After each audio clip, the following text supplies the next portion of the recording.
ఇక varicose veins నుండి విముక్తి పొందండి. ఎవిస్ వాస్కులర్ సెంటర్ ఇప్పుడు మన KPHP లో గ్రాండ్ ఓపెనింగ్ ఏప్రిల్ 4వ తేదీన. థాంక్యూ. ఇప్పుడు ఈ విషయంలోనే మీకు అందరికీ ఒక క్లారిటీ ఇవ్వాల్సిన అవసరం ఉంది.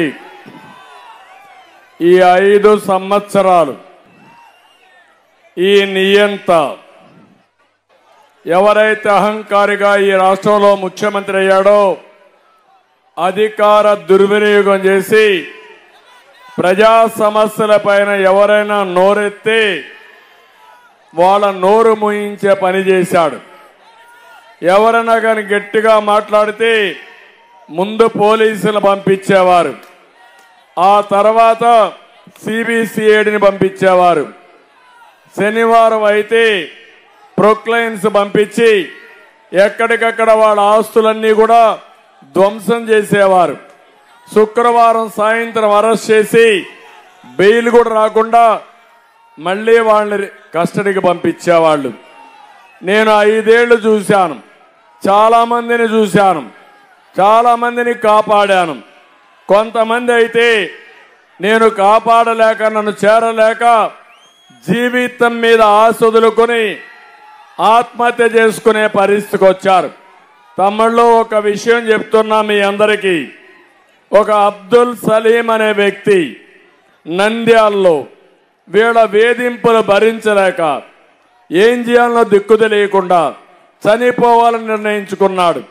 ఈ పోలీసుల భార్యను పిలిచి నీ భర్త చనిపోతే నీ కథ చూస్తావని చెప్తే భార్య భర్త ముందర బాధపడడం మొదలుపెట్టింది.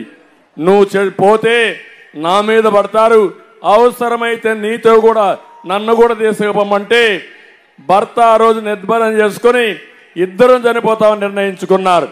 కానీ మళ్ళా ఆలోచించారు, మనం ఇద్దరం చనిపోతే ఈ పిల్లలు ఏమవుతారని ఆలోచించారు. అప్పుడు ఇద్దరు కలిసి కఠినమైన నిర్ణయం తీసుకున్నారు. నలుగురం చనిపోదామని నిర్ణయం తీసుకుని నేరుగా రైల్వే ట్రాక్ మీదకి వెళ్ళి పిల్లల్ని రైల్వే ట్రాక్ గట్టేసి భార్యాభర్త అందులో పడుకొని మరణం చెందారంటే, ఆత్మహత్య చేసుకున్నారంటే తమ్ముళ్ళు ఎంత క్రూరంగా చనిపోయారో ఒక్కసారి మీరు ఆలోచించండి.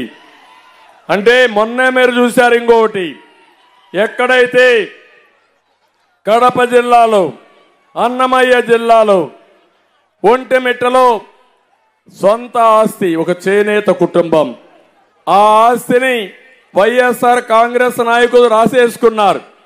అప్పు కట్టాలి, డబ్బులు లేవు, ఏం చేయాలని ఆలోచించాడు. ఊరూరు తిరిగాడు, అప్పులు చేశాడు, లంచాలు ఇచ్చాడు, ఎవ్వరూ కరుణించలేదు. ఇంకా జీవితంలో బతకలేమని నేరుగా పోయి రైల్వే ట్రాక్ కింద పెట్టి ట్రైన్ కింద యాక్సిడెంట్ చనిపోయాడు. దాని కింద ఆత్మహత్య చేసుకున్నాడు. ఆ వార్తని భార్య పిల్ల విషం తాగి చనిపోయారు.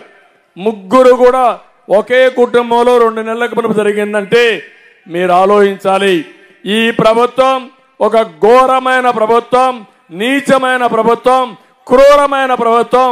కొన్ని వందల మందిని పొట్టన పెట్టుకున్న ఈ ప్రభుత్వాన్ని వదిలిపెడతారా తమ్ముళ్ళు అని మిమ్మల్ని అడుగుతున్నా. ఎంతమంది జైలుకు పోయాం, ఏమి నేరం చేశామని జైలుకు పోయాం. పేదవాళ్ళ కోసం ధరలు పెరిగితే నోరిప్పడానికి మాకు అధికారం లేదా? మీ ఆస్తులు ఎవరైనా కబ్జా చేస్తే ఇది తప్పని చెప్పడానికి మాకు హక్కు లేదా?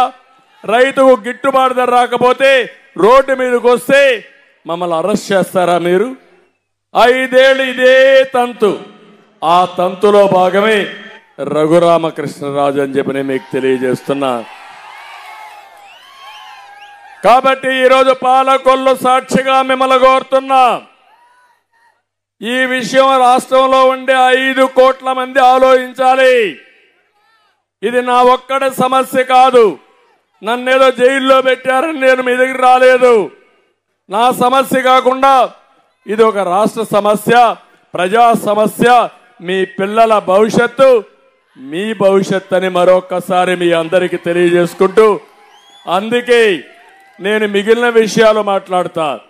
రాష్ట్రం ఎంత అంధకారమైంది, అన్నిటికంటే లా అండ్ ఆర్డర్ లేకుండా ఈ రాష్ట్రంలో ఎవ్వరికీ భద్రత లేకుండా, ఏ ప్రాణానికి కూడా భద్రత లేకుండా, ఏ ఆడబిడ్డ శీలానికి భద్రత లేకుండా, మీ ఆస్తులకు భద్రత లేకుండా పోయిందంటే అది నా ఆవేదన.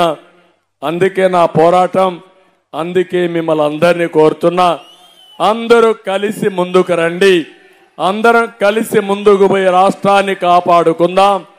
ఆ పోరాటంలో భాగంగానే 3 రాజకీయ పార్టీలు, జాతీయ స్థాయిలో ఉండే బీజేపీ, ఈరోజు రాష్ట్ర హితం కోసం రాజీ లేని పోరాటం చేస్తున్నటువంటి జనసేనాని పవన్ కళ్యాణ్ గారు, తెలుగుదేశం 3 పార్టీలు జట్టు కట్టాం. ఇది మా స్వార్థం కోసం కాదు, మీకోసం, రాష్ట్రం కోసం, భావితరాల భవిష్యత్తు కోసం. ఇది అర్థం చేసుకుని మమ్మల్ని ఆశీర్వదించమని, ఈ పొత్తును కూడా అర్థం చేసుకుని ప్రతి ఒక్కరు కూడా ముందుకు రావాల్సిందిగా మరొక్కసారి కోరుకుంటూ, చేస్తారని చెప్పి ఆశిస్తూ, మరొక్కసారి రఘురామకృష్ణరాజు గారిని మీ అందరి తరపున మనస్ఫూర్తిగా సాదరంగా తెలుగుదేశం పార్టీలోకి ఆహ్వానిస్తున్నా. వారి సేవలు ఏ విధంగా ఉపయోగించుకోవాలో పార్టీ నిర్ణయిస్తామని మరొక్కసారి మీ అందరికి విజ్ఞప్తి చేస్తూ, తర్వాత కార్యక్రమం మన ఎమ్మెల్యే, మన ఎంపీ మాట్లాడతారు. దానిపైన మనం ముందు పోదాం. మళ్ళా నేను ఈ విషయాలు మాట్లాడతాను. ఎవరైతే ఎంఆర్పిఎస్ కార్యకర్తలు కూడా నమస్కారాలు.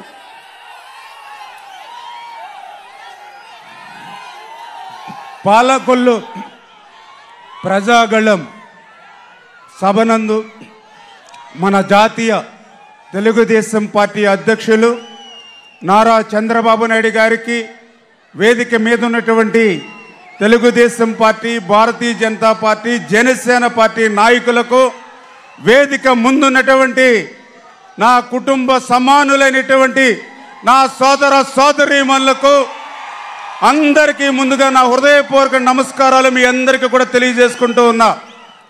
2014లో శాసనసభ్యుడిగా నాకు అవకాశం ఇచ్చి చంద్రబాబు నాయుడు గారు నన్ను గెలిపించి 2014, 2019లో పాలకొల్లు నియోజకవర్గానికి వేల కోట్ల రూపాయల నిధులిచ్చి అభివృద్ధిలో, సంక్షేమంలో పాలకొల్లుని ఆంధ్రప్రదేశ్ రాష్ట్రంలో అగ్రభాగాన నిలిపేటువంటి అవకాశాన్ని చంద్రబాబు నాయుడు గారు అందించి, దాని ద్వారా మిమ్మల్ని అందరినీ కూడా మెప్పించడం ద్వారా 2019లో మరి 18,000 ఓట్ల మెజారిటీతో మీరు గెలిపించగలిగారని అంటే, ఆ రకంగా నాకు రాజకీయంగా మరి ఈ రకమైన పదవులు ఇచ్చినటువంటి నారా చంద్రబాబు నాయుడు గారికి ముందుగా హృదయపూర్వకమైనటువంటి పాదాభివందనాలు ఆయనకు ముందుగా తెలియజేసుకుంటూ ఉన్నా. మీ బిడ్డగా, ఈ పాలకొల్లు బిడ్డగా మిమ్మల్ని అందరినీ అడుగుతూ ఉన్నా. ఆ రోజు అధికారంలో ఉన్నప్పుడు చంద్రబాబు నాయుడు గారి సహకారంతో ఈ నియోజకవర్గాన్ని అభివృద్ధి చేశా. 2019లో నేను శాసనసభ్యుడిగా గెలిచిన ప్రతిపక్షంలో ఉంటే ఏదైతే ఒకటే సిద్ధాంతానికి కట్టుబడి, ఒక నియంతృత్వ నిరంకుశత్వ ప్రభుత్వం ఉన్నప్పుడు జైల్లో ఉన్నా లేదా ప్రాణాలు పోయినా పర్లేదు అనేటువంటి సిద్ధాంతంతో మరి ఈవేళ పాలకొల్లు గళాన్ని రాష్ట్రంలో వినిపించా.